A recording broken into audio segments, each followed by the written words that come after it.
I still remember the exact tone of her message. "I'm busy, I'll call you later." Just 5 words. Soft, casual, but they hit me like a blade pressed under the ribs. It was 2:03 in the morning. I was lying awake, staring at the glow of my phone in the dark room. Emily had told me she was out with her colleagues celebrating the completion of a big project. I trusted her, or at least I wanted to. She'd been working long hours, sometimes overnight. And though I missed her, I didn't want to be the kind of husband who doubted his wife. But that text, that timing. "Who's busy at 2 a.m.? My gut twisted. It wasn't the first time I'd felt something was off lately. She'd started guarding her phone like a treasure chest. Her laughter had become quieter when she texted, and her hugs had grown shorter, like she was always half somewhere else. I typed back, "Okay, be safe." But I didn't send it. Instead, I deleted it and sat up. Something told me tonight would be different. The doubt. For a while I just sat there, staring at the wall clock ticking louder than usual. 2:07 a.m. The neighborhood was dead silent except for the distant hum of the highway. I couldn't shake off the image of Emily sitting in a dim bar with her coworkers, or maybe not coworkers at all. The last time I'd seen her before she left, she was wearing that black dress she hadn't touched in years. She said it made her feel confident. I said she looked beautiful. She smiled. But it wasn't the kind of smile that reached her eyes. A thought crawled into my head. An ugly, sickening one. I opened the small tracking app I'd installed months ago when she'd accidentally left her phone at home. It wasn't to spy on her, I told myself. It was for emergencies. But tonight it felt like a lifeline. The little blue dot wasn't at the bar she mentioned. It was near a small motel off Highway 17. My heart began to hammer. I blinked, refreshed the page. Same spot. I felt my breath catch in my throat. For a moment, I told myself there had to be a mistake. Maybe one of her friends had car trouble, or maybe they'd gone there to pick someone up. But deep down I knew. People don't end up at a roadside motel at 2 a.m. by accident. The message. I didn't drive there. I wanted to, God, I wanted to, but something stronger held me back. Maybe pride. Maybe fear. Instead, I decided to test the truth another way. At 2:09 a.m., I typed a message. "I know where you are, Emily. Don't bother lying when you come home." I stared at the words before pressing send. My hand was shaking. The 3 dots appeared almost instantly, then disappeared, then appeared again, and then nothing. 2 minutes later, I heard her car pull into the driveway. The return. She walked in quietly, trying not to wake me. Her hair was a little messy, her lipstick faded, and there was the faintest trace of perfume I didn't recognize. When she saw me sitting on the couch, awake, phone in hand, her face drained of color. "Michael, you're still up," she whispered. "Couldn't sleep," I said flatly. "You were busy, right?" Her eyes flickered. "What do you mean?" I turned my phone toward her. The open map, the motel address blinking like a wound. Her mouth opened but no sound came out. "I don't want to hear excuses," I said quietly. "Just tell me who he is." She took a step forward, trembling. "Michael, it's not what you think." "Then what is it, Emily?" My voice cracked. "Tell me why your location shows you at a motel at 2 in the morning while I'm here, waiting, wondering why my wife doesn't come home anymore." Her lip quivered. She tried to speak, but all that came out was a broken whisper. "I made a mistake." The confession. I didn't yell.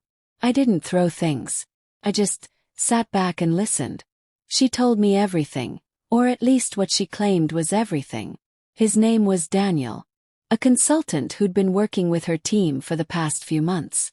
It started with harmless lunches, then after-work drinks, and then one night she didn't know how it happened. But she did. They always do. "I thought it was harmless," she said through tears. "I was just lonely, Michael. You've been so distant lately." That line hit me harder than I expected. Because she wasn't entirely wrong. I had been distant. Work had been crushing me, and I'd shut down emotionally. But that didn't justify betrayal. We were supposed to face things together, not seek comfort in someone else's arms. So that's it. Yes. You were lonely, so you cheated? She buried her face in her hands. It wasn't supposed to mean anything. I ended it tonight. Yeah, I said bitterly. Right before I found out. The silence between us. The rest of that night was quiet, painfully quiet. She cried, apologized, begged me not to leave. I just sat there, numb, every word she said echoing like static in my ears. When she finally fell asleep on the couch, I stood there watching her.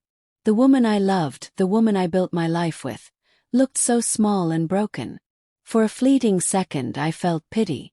Then I remembered the motel, the lies, the text message. And the pity burned away. The aftermath. The next few weeks were brutal. We didn't tell anyone. Not her family, not mine. We went through the motions, pretending for the world that we were fine. But at home there was only silence. She tried to fix things. Deleted her social media, changed her number, even switched departments at work. But trust doesn't rebuild with gestures. It rebuilds with truth, and she'd already shattered that. Every time she touched my hand I flinched. Every time her phone buzzed my chest tightened. One night, about a month later, she sat across from me at the kitchen table, tears in her eyes again. Michael, please. Love you. I'll do anything to make this right. I stared at her, trying to find that love in my chest. It was still there, somewhere, buried under the wreckage. I believe you love me, I said slowly. But love without loyalty is just guilt wearing perfume. She covered her face, sobbing. I wanted to comfort her. But I couldn't. The discovery. A week later, I found her phone in the kitchen while she was showering. I didn't mean to look, or at least that's what I told myself. But when a message preview appeared on the screen, my heart froze. It was from Daniel. I can't stop thinking about that night. I miss you. And right beneath it, her reply. Please don't text me again. My husband knows. I can't lose him. Not I love my husband. Not what we did was wrong. Just I can't lose him. The difference said everything. I set the phone down, walked into the living room, and stared at the photo of us on our wedding day. Smiling, radiant, naive. Two people who believed love was unbreakable. I realized then that even if she hadn't gone back to him physically, part of her heart still lingered there. The decision. That night I packed a small bag. She came out of the bedroom as I zipped it shut. Michael, what are you doing? I need time, I said quietly. Time to think. Time to breathe. Her eyes widened with panic. Please don't go. We can go to counseling, we can. Emily, I interrupted gently. You already went somewhere I can't follow. She broke down, begging, clutching my arm like a lifeline. I made a mistake. Please don't end this over one night. One night, I whispered. It wasn't one night. It was every lie that followed. Every time you came home and kissed me knowing what you'd done. I pulled my arm free, grabbed my bag and left. The message that ended it.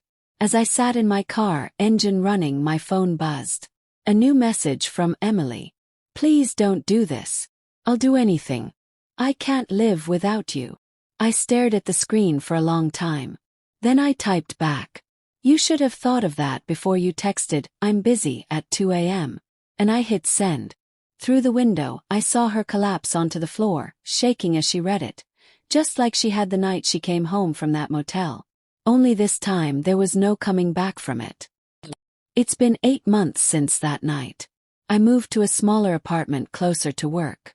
I still wear my ring, not as a symbol of love but as a reminder.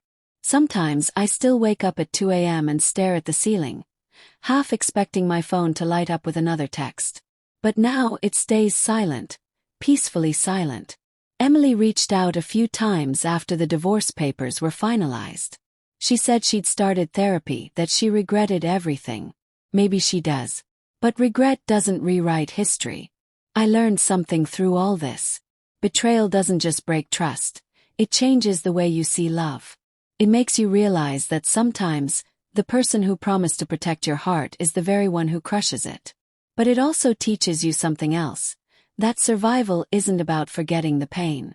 It's about learning to live beyond it. And as for me, I'm still learning. One quiet, honest night at a time.